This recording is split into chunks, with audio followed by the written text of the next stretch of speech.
Hi, 7th grade. Welcome back. Today is Wednesday, and we're going to be working on Da Vinci. I apologize for the video being so long on Tuesday. Tuesday. It's just that there's a lot of information that I need to go through. So I'm gonna go through the list. I'm not gonna say the students' names, but if you don't say your name, if you don't see your name here, that means that you have not taken the exit tickets, which is a bit of an issue. Because the exit tickets are the ways that you prepare for the assessment. It's also information for me to see what students are getting and what students are not getting so that I can always review it. Especially with distance learning, I need to know. So again, if you don't see your name, that means that you did not take it and you know who you are, right? Most of you, 83% of you guys are doing an amazing job staying on top of your responsibilities. So I appreciate that. I'm gonna go over the exit ticket pretty quickly because I don't want the video to be as long, and I also want to make sure that we cover everything that we have here. If a work has perspective, it's three-dimensional. It has a sense of depth. These statues are in relief. Option 1 and option 3, that means that they are attached to the wall. You can't walk behind them. You can only see them from one, like frontal, on the front. Which of the following is true about medieval art and sculpture? It lacked realism. It wasn't realistic. Its purpose was to teach about religion, and larger figures tended to be larger. I'm sorry, more important figures tended to be larger, right? If a painting has perspective, it means that the images in the background tend to be smaller the further away from the viewer they are.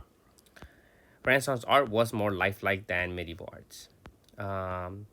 This image is known as the Mona Lisa. It was painted by Da Vinci, I'm sorry. It is a secular piece. It is from the Renaissance. Okay. And then Michelangelo did not work on Santa Maria del Fiore. There's still 23 students that think that happened. Santa Maria del Fiore was made before he was born, right? The dome was made before Michelangelo was born. Who drew the following collection of arts? This was done by Da Vinci. We'll talk about him today. Moving on. So for this one, if your answer did not have an explanation or two pieces of evidence, I gave you a 1 or a 0, right? If your answer was this short, like this third one, you probably got a 0, okay? I'm just being strict with what I expect. You know, I told you guys you need a clear claim with the reasons, evidence, and explanation. So please make sure to follow along with that. Today we're talking about Da Vinci. You do have three short videos that we're gonna watch. But again, I don't want the video to be too long, so I might cut that to two videos because I don't want it to be too long. And again, I could just easily give you this. I can easily assign you this, but the problem is that a lot of students aren't doing it, and that is concerning to me. That's an issue for me. Okay, so today we're talking about Da Vinci. Da Vinci is considered a Renaissance man. A Renaissance man is a person with many talents, many skills. I want you to remember Da Vinci primarily as a scientist and then as a painter, because he was primarily a scientist. Synopsis. Again, the synopsis is like the introduction, right? Da Vinci was born in 1453, so he lived around the same time as Michelangelo in Italy, during the time of the Italian Renaissance. So he was born during the Renaissance. It was a time when arts and science flourished. Flourish means it was it was happening, right? Da Vinci was a definition. So this is an opinion here. Da Vinci was a definition of a Renaissance man, and hopefully this article can tell you or give you evidence to support this claim. He studied the laws of science and nature, which affected his works as a painter, sculptor, and architect, inventor, and military engineer. So as a result of him studying the laws of science and nature, he was able to incorporate these ideas into his arts, into his architecture, into his sculpture.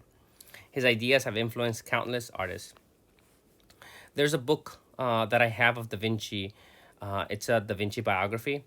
And I have it on tape. So if you're interested, let me know. I might be able to send it to you. It's not on tape. It's on a CD player. I heard it in the car. Da Vinci was born in April 15th, 1452, outside of the village of Anciano in modern-day present Italy. So he was born in Italy. At age 5, he moved to his father's family estate in nearby Vinci. So that's where his name comes from. The town from which the surname associated with Leonardo derives. There he lived with his uncle and grandparents. So he is Leonardo of Vinci because he was raised in the town of Vinci. He received little formal education, so he wasn't very highly educated. Around the age of 14, he began an apprenticeship, right? He worked under a master with the artist Andrea de Verrocchio. So this was the person that trained him. He learned a wide range of skills from metalworking to sculpture. At age 20, Da Vinci established his own workshop, so he was able to become a master himself. So Renaissance man, right? So here they're going to try to prove that he's a Renaissance man.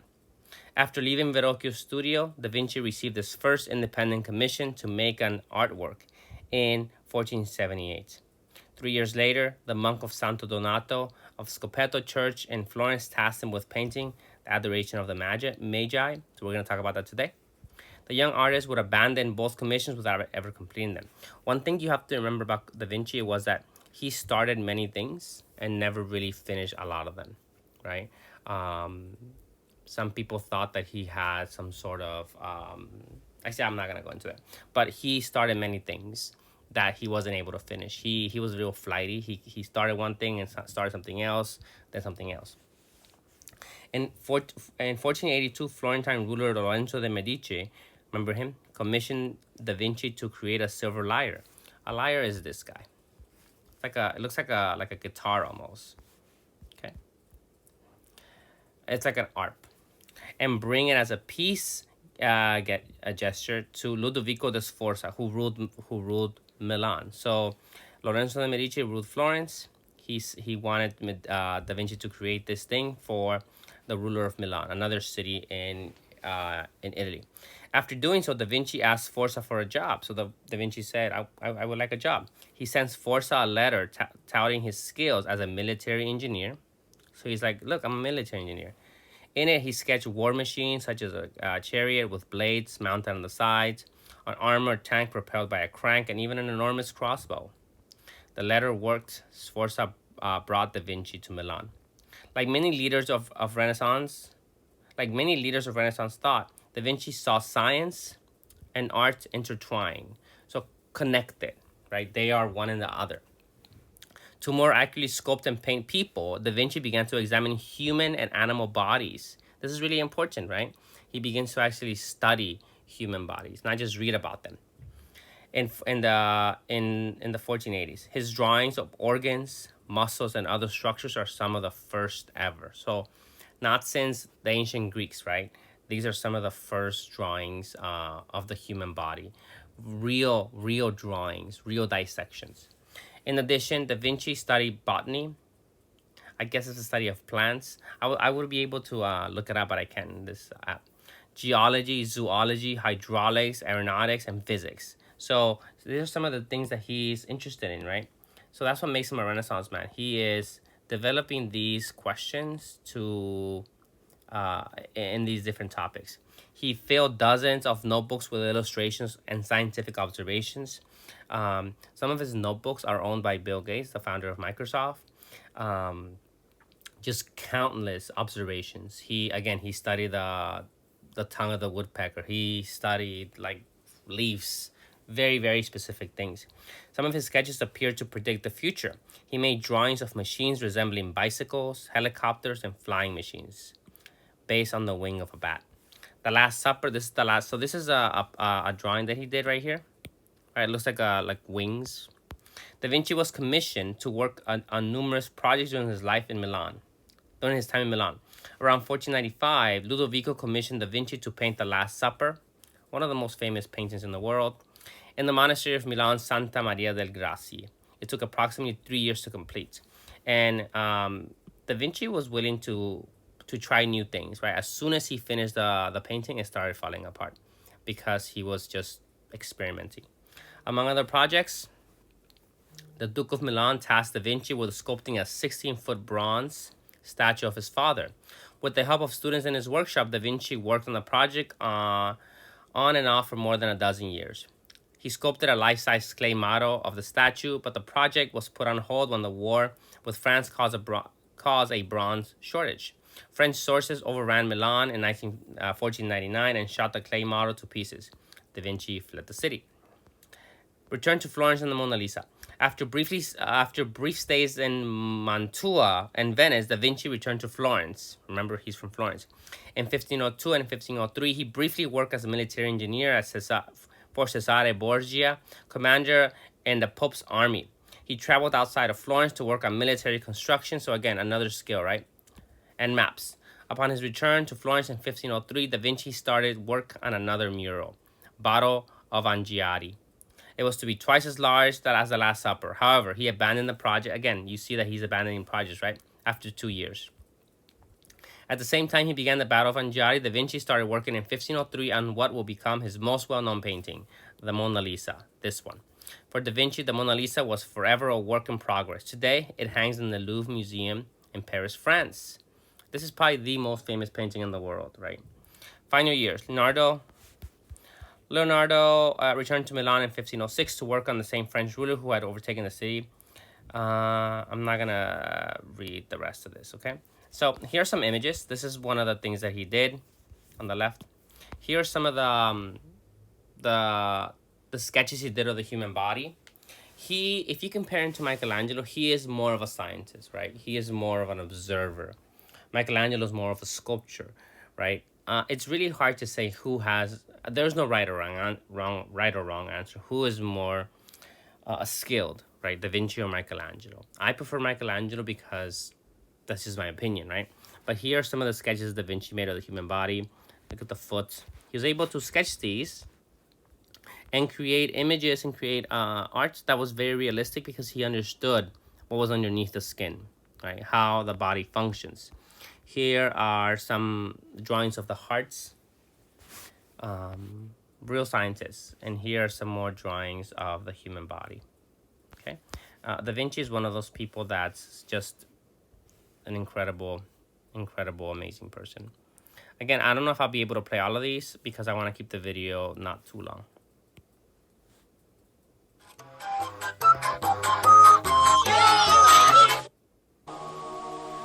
Born in 1452, Leonardo da Vinci is most famous as a painter, but he was also a scientist, mathematician, engineer, inventor, sculptor, architect, botanist, musician, and writer. He is one of the most famous artists in history, and some people think he is one of the most talented people ever to have lived. Leonardo. That picture you saw was a self-portrait. Was born in Vinci, a small town in Italy. That is where he got his name. Da Vinci means of Vinci, so he was known as Leonardo from Vinci because he did not have a last name. Leonardo started painting while he was a child, and when he was 14, he was sent to the city of Florence and apprenticed to an artist named Verrocchio. So this is a painting by Verrocchio, but Da Vinci, it's mostly by Verrocchio, but Da Vinci does do part of this, and hopefully the video goes into what part he did. In the workshop, Verrocchio and his apprentices would often work on pieces together. That is why Leonardo only Da Vinci painted the little angels, one of the angels on the left. In the workshop, Verrocchio and his apprentices would often work on pieces together. That is why Leonardo only painted part of the earliest paintings we have of his.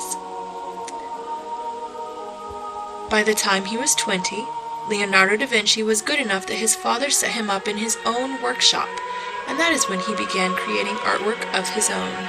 This is one of his earliest paintings, the Arno Valley. Despite training as an artist, it seems that Leonardo did not think of himself as a painter. When he moved to Milan at the age of 30, he wrote a letter to the Duke there, talking about the wonderful and different things he... So this is the version of the rocks, and Da Vinci is really, really special in how he creates these atmospheric perspective, this smokiness to these paintings. They're just incredible and just magnificent.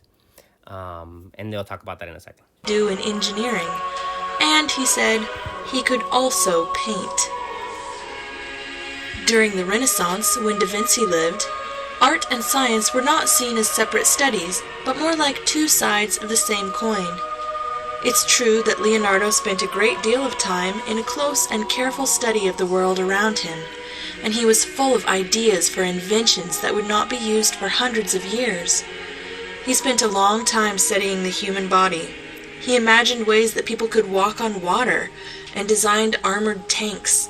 He invented an early parachute and a version of the helicopter, a self-propelled cart and scuba diving gear. Some of his inventions were put to use, some were forgotten, and others never really worked. One thing Leonardo wanted all his life was to find a way for a person to fly. "You may see that the beating of its wings against the air supports a heavy eagle," he said. "Again you may see the air in motion over the sea, fill the swelling sails and drive heavily laden ships. From these instances and the reasons given, a man with wings large enough and duly connected might learn to overcome the resistance of the air and by conquering it, succeed in subjugating it and rising above it." He studied birds and tried countless ways, but as far as we know, Leonardo da Vinci never achieved flight.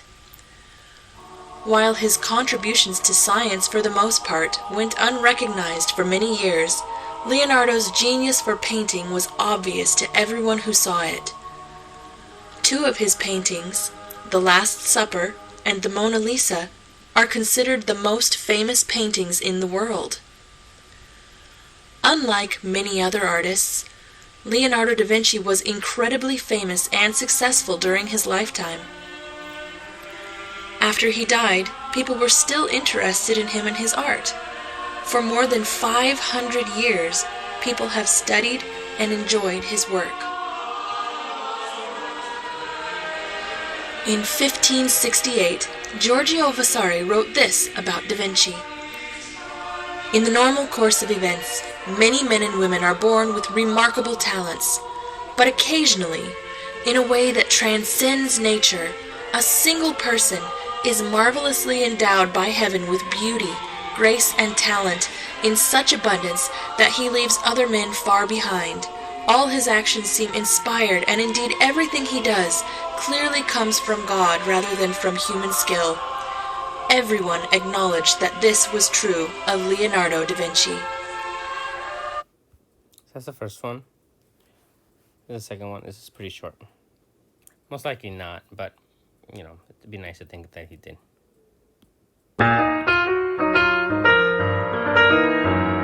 So they're going to focus on one painting. Again, a painting that he did not finish.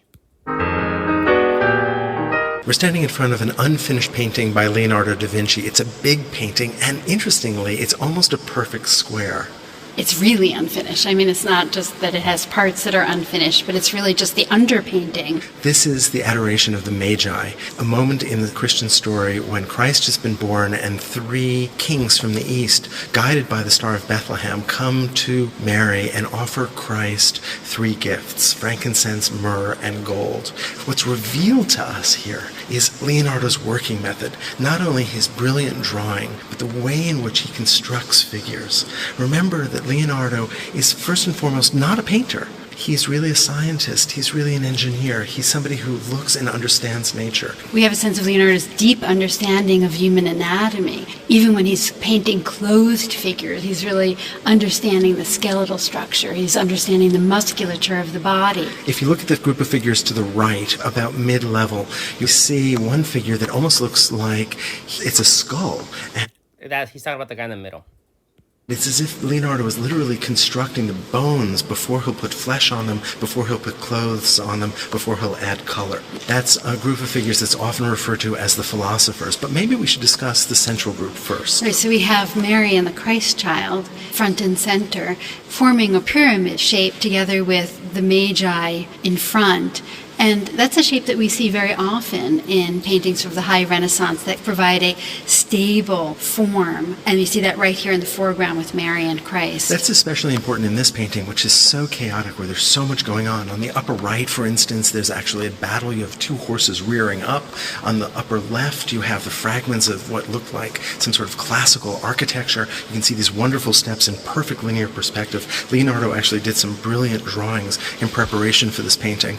But let's look a little more closely at what you just said and see if we can define those lines a little more exactly. If you start with the Virgin Mary and you look at her face, she's glancing across the top of her son's head, down his arm. He picks up actually her glance and brings our eye down until it's met by one of the Magi who's offering a gift. We can actually run that line down past his toes to the corner of the painting, or we can actually pick up from Mary again and go the other way. If we go down the bridge of her nose, across her shoulder, picked up by the kneeling figure in the foreground at the left. What's interesting, as you said, this is not simply a triangle, but this is a pyramid that actually comes forward as it moves down. And exists in space. I'm struck by the way that Leonardo's paying attention to all of these human reactions to what's going on. I mean, we've got lots of faces half hidden in the darkness and a lot of gestures. And it really reminds me in a way of Leonardo's Last Supper, where you have Christ in the middle, forming a kind of pyramid shape with his outstretched arms, and all the chaos and the reactions of the apostles around him, with this real sense of stability in the center. That's such a characteristic of the High Renaissance, this notion of balance, of a kind of perfection, of a sense of the eternal. But then, of course, how do we as humans react? There's another element here which is important and very characteristic of Leonardo, and even though this is just the underpainting, we can make it out, and that's this technique of Spumato, which in Italian is smoke, and it tends to create a kind of visual glue that creates a kind of harmony between forms within the paint, brings things together, and keeps paintings from having that sense of the isolated, so much a characteristic of the early Renaissance. Right, so instead of figures being defined by lines, the figures are enveloped in an atmospheric So this smoke kind of brings everything together. haziness or softness, that kind of smokiness, and they almost seem to emerge out of the darkness into light and fade back into the darkness again. And so Leonardo's unifying the figures in yet another way, not only in the pyramid composition and through their glances and gestures, but also into that smoky atmosphere. We see this beautiful chiaroscuro, this beautiful smoke, this beautiful line, this beautiful composition, this complex sense of emotion. I'd love to know what this painting would have looked like had it been finished. Me too. That's that. I'll stop the video here. Please try your best on your exit ticket. We're gonna do Da Vinci on Thursday and Friday, and then you have a break. You will have work from me during the break, and after the break, you're gonna be taking your assessment. I'll talk to you guys later. Bye.